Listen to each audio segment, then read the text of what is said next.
All right, folks, I am FearGorm with Harlequin, and this is SCReddit Open number 10, round of 4 between Wes and Chompy, the ace match. And Wes, a very, very creative, random player, spawning as Terran on Steps of War versus Chompy, the Zerg player. I think this is exactly what Wes wanted to happen. I couldn't agree with you more. I'm just sitting here in my seat bouncing up and down. I love this idea. So we've already seen Chompy and Wes do this once before with Terran versus Zerg, and it's perfect. Both of them know how to play really fancy, really interesting, varied Terran versus Zerg play, and I really want to see where they're going. Anyone who saw Game 1 knows what to expect here, which is that Chompy is going to have to figure out how to deal with this army. He had the right idea, but I think he missed the fundamental importance of having infestors versus as complex an army as Wes had. But then again, Wes, like drunken boxing or Aikido, he just naturally just has this unpredictable strategy about him. So we'll have to see if he's actually going to do that again, or if he's just going to come out of nowhere with a Reaper build, or who knows what. There's really kind of all bets are off.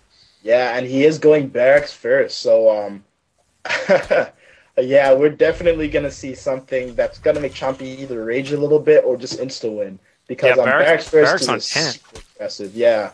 And beyond that, it's actually interesting. I don't know if you guys saw, I'm sure most of you, since you're Redditors, saw the new post about patch 1.2 or whatever the next balance patch will be. The possibility of taking out the barracks first play from Terran and forcing them to make a supply depot first, which would really cancel this stuff out, and even making Reaper speed a factory level ability. So we're not going to see that too much, but here we go. I'm wondering what he's going to do, and Chompy deciding to fast expand anyway. So wild. Yeah, he just has so much confidence in his ability to expand like that. Most Zerg players who have suffered the wrath of somebody who calls them on their fast expansion, and look at that, he's rallying Marines right to that expo.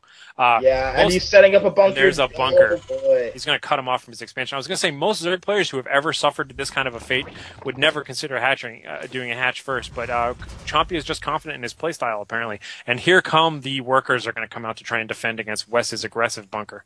Yes, and I love this play because he didn't overreact. I mean, he took a lot of drones, but he didn't take so many drones that he's not minding, and it's going to be an air-coverable situation, even if he manages to kill the bunker. Ooh, he needs to get that one.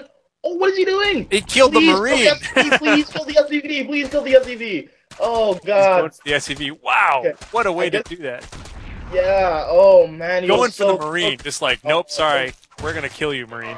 The Marine just gets totally mobbed. Worker revolt. Here we go. The proletariat rises again. And they are going to kill the bunker, but he loses a lot of mining time there. Wes obviously amused by this. Wes knows what's up. He's just like, wow, that was a nice play. Just, a classy, mannered player just recognizing a good move by an opponent and calling him out on that and saying, by the way, that was a good move. I like that. That was very nice. Yeah, very, very nice. And I thought he overreacted, but I mean, I guess whether it was just enough or a little too much, a point if he stopped would have been a very devastating play. And now Wes's early cheese is sort of all for naught, and he's forced to transition into some Hellion play. Hopefully this time he won't forget the reactor. Tech Lab going down first. We'll see. Maybe he's just going to go to Marine Marauder then. Maybe he's just getting like a token factory so that he can get up a starport and then just get Marauder Marine and Medevac. Any of the above would be really aggressive at this point. Yeah, this thing is just like an infinitude of options. I mean, he could just go straight up to Banshee. He could get Inferno pre-igniter and do something like he did in Game 1. So it's so scary for a Zerg player, even after killing his cheese, trying to figure out what he's doing. And I think the stream might have gone down. If you could just check that. See if that happens. Oops, yeah, we are offline at the moment. Okay, let's try to do it again. That's okay. Okay, there we go. Yep, we should be back online here. For the on-demand viewers, pay no attention to that. But for the live viewers, we're ready to go here again. And Chompy just doing a little bit of poking with his Zerglings, forcing Wes to reveal where the heck his Marines went off to, finishing this Baneling-proof wall with double barracks and a factory. And hopefully that's a starport going up. Yes, it is. And I'm guessing, yep, Medic Marine Marauder just build. He's going to go for a standard MM&M build. Yeah, definitely, and I guess this is sort of the best recourse he has at the moment. I mean, he's playing very, very safely, putting up a wall that can't really be beat.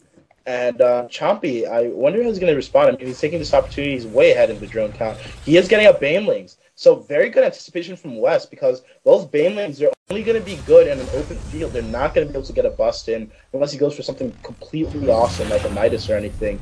So I wonder if he's going to... I wish he had actually... I don't think he scouted before. Chompy is just so confident. It blows me away. His understanding of where the opponent is on the battlefield. You'll notice, once again, he's got 3 Zerglings right now. He's just macroing. He's got such an aggressive, unpredictable player, and yet he's just like, oh yeah, this is the perfect time. I'm just going to make drones right now. Done. 30 drones versus 19. Nice positioning on that queen to completely stop that Hellion from coming in. And he is researching stim, so it's definitely going to be, as Harlequin predicted, an MMM push. With a Banshee, too. Weird. Oh, or MM Banshee push. That's cool, too. But I think Chompy will be fine, because he just has his way of scouting ahead of time. I mean, I wish he had an Overlord a little bit more forward so he can see exactly when the push comes. But he has his way of just droning until the last possible second and then slamming out a ton of units. Now, right now, okay, there we go. He's queuing up a few drones. But right now, he's not droning as hard as he can be, I think, because he doesn't see the tech that's going up. But he has all the tools necessary for the job. And, ooh, was that a CC? Yeah, he is making a CC, so he actually wants to expand here. Yeah, Wes is, again, really good timing. Both of these players just really understand where they need to be right now and what's up.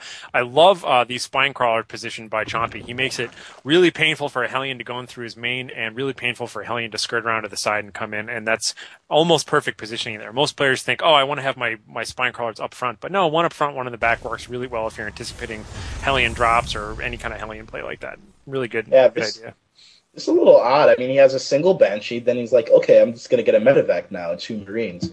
So I guess the Banshee is just to punish lack of really mobile anti-air. Oh, God. So here we go. Another one of his really unconventional pushes. And those Zerglings, I don't know. I think they saw those units, but there's not really anything they can do up at the front. They're going to be forced to retreat. They can do a little bit of pressure. Those 2 Marines alone will be enough.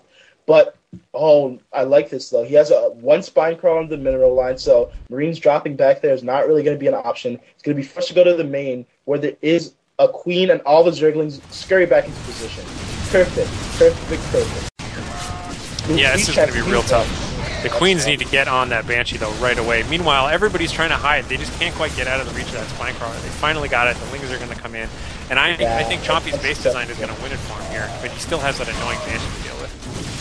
Yeah, he does have a Banshee to deal with, and it's very mobile, and we see now what happens when you don't spread your creep, even to the corners of your bases when you think something like this is going to happen. I mean, he saw all the tech. It's all up in front of the base, so it's not like there's any secrets here.